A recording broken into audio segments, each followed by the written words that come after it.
नमस्कार। रोहतास एसपी के द्वारा रोहतास में कार्यरत पुलिसकर्मियों की कार्यशैली की जांच लगातार की जा रही है और कोशिश की जा रही है कि जो भी पुलिसकर्मी कार्य कर रहे हैं उनके कार्य को बेहतर बनाया जा सके। इसी क्रम में एसपी विनीत कुमार के द्वारा 5-6 तारीख के मध्य रात्रि में सासाराम के टाउन थाना का निरीक्षण किया गया था और निरीक्षण के दौरान कई खामियां उभर कर सामने आई थी, जिसके बाद एसपी के द्वारा इस थाने में कार्यरत ओडी अधिकारी और जो संतरी में तैनात होमगार्ड के जवान थे उनसे स्पष्टीकरण की मांग की गई है और ये जानने का प्रयास किया गया है कि आपके द्वारा ड्यूटी में लापरवाही क्यों बरती गई। सोचिए कि एसपी जब रात्रि के 12 बजे करीब यहाँ पहुँचते हैं, उस समय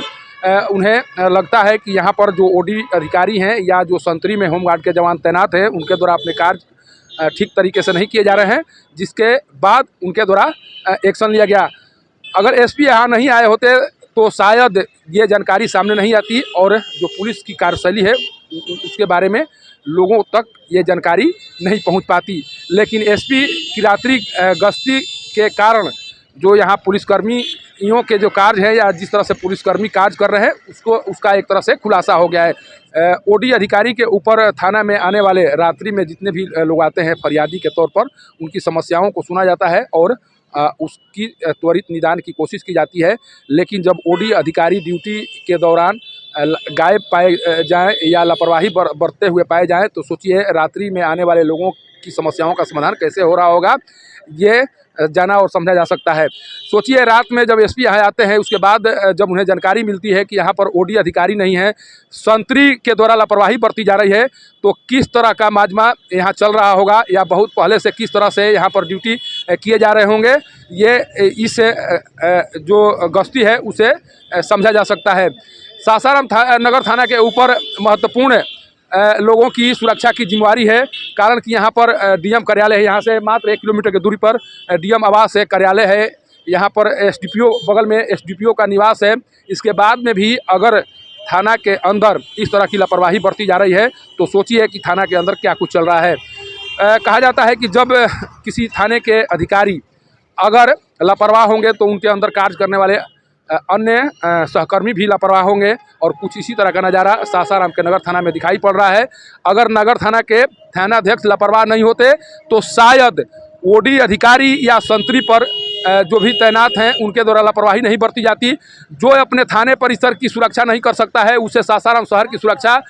की कल्पना कैसे की जा सकती है, ये समझा जा सकता है। और जो निरीक्षण हुआ है एसपी विनीत जी के द्वारा जो निरीक्षण किया गया है उस निरीक्षण से साफ लग रहा है कि सासाराम के नगर थाना में पदस्थापित पुलिसकर्मियों के द्वारा सही तरीके से काम नहीं किए जा रहे हैं और ये काम केवल और केवल थानाध्यक्ष की लापरवाही के कारण सही तरीके से नहीं हो रहा है। अगर थानाध्यक्ष अगर सही तरीके से अपने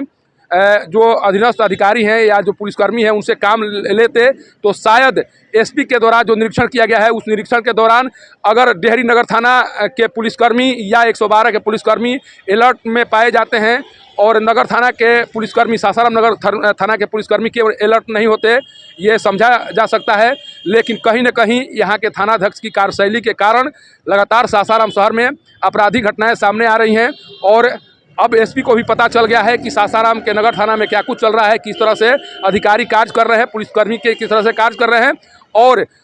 अब इसके बाद में भी एसपी के द्वारा अगर इस मामले को गंभीरता से नहीं लिया गया तो ये अभी एक तरह से एक वानगी है, कई तरह की लापरवाही सामने आएगी और उस लापरवाही के कारण सासाराम शहरवासी परेशान हो उठेंगे। वैसे भी एसपी के आने के बाद से लगातार आपराधिक घटनाएं सामने आ रही हैं और सवाल खड़े हो रहे हैं कि आखिर अचानक सासाराम शहर में इस तरह की आपराधिक घटनाएं सामने क्यों आने लगी है। पहले जो एसपी थे उनके कार्यकाल में इस तरह की घटनाएं सामने नहीं आती थीं। कहीं न कहीं इस बात की जाँच होनी चाहिए कि आखिर इतने बड़े स्तर पर अपराधी एक बार अचानक सक्रिय कैसे हो गए या उन पर उस तरह से निगरानी नहीं हो रही है जिस तरह से निगरानी की जानी चाहिए। ये सवाल तो उठेंगे ही। लगातार 1 माह में सासाराम शहर में कई आपराधिक घटनाएं सामने आ चुकी हैं। सोचिए कि गांजा की बहुत बड़ी खेप अगर सासाराम शहर के मध्य में पकड़ी जाती है तो ये सवाल क्यों न खड़ा हो कि अगर गांजा के जगह पर विस्फोटक सामग्री होती तो वो विस्फोटक सामग्री भी आसानी तरीके से सासाराम शहर में प्रवेश कर गई होती और उससे सासाराम शहर को नुकसान हो सकता था। लेकिन इतना सब कुछ होने के बाद भी अगर सुरक्षा को चाक चौबंद नहीं किया जा रहा है, सुरक्षाकर्मी अभी भी लापरवाही बरत रहे हैं, तो कहीं ना कहीं ये माना जाएगा कि अभी भी यहाँ के थाना अध्यक्ष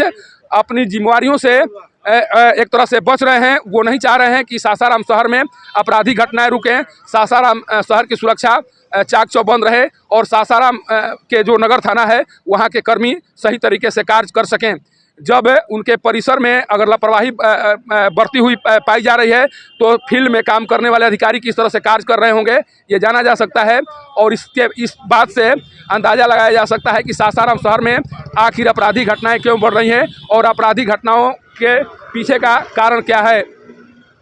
सासाराम के नगर थाना से पब्लिक न्यूज़ के लिए सत्येंद्र चौबे की रिपोर्ट।